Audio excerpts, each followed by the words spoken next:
அனைவருக்கும் வணக்கம். இன்றைக்கு தமிழ் மொழி வாயிலாக ஹிந்தி மொழியை கற்றுக்கொள்ளலாம்.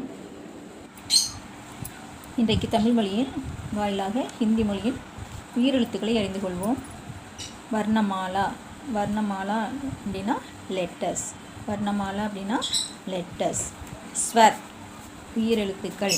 தமிழில் எப்படி உயிரெழுத்துக்கள் இருக்கிறதோ அதே போல் ஹிந்தியிலும் உயிரெழுத்துக்கள் இருக்கிறது.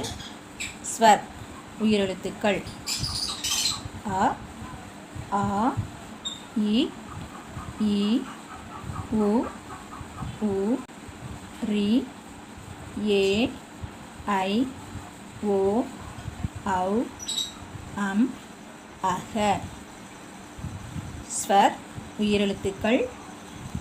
அ ஆ இ ஈ உ ஊ ரி ஏ ஐ ஓ ஔ அம் அக.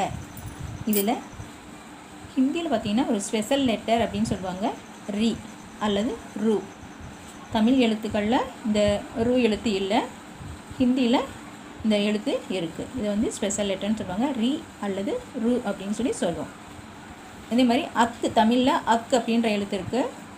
அக்கு அப்படின்ற எழுத்துக்கு பதிலாக இதில் வந்து அம், அடுத்து அக அப்படின்னு இருக்குது. அதே மாதிரி ஏ சொல்லுவோம் இல்லையா தமிழில், இதில் வந்து ஏ அடுத்து ஏ கிடையாது, ஐ. ஏக்கு அடுத்து ஐ. திரும்ப சொல்லுவோமா? அ ஆ இ ஈ உ ஊ ரி ஏ ஐ ஓ ஔ அம் அக. நன்றி.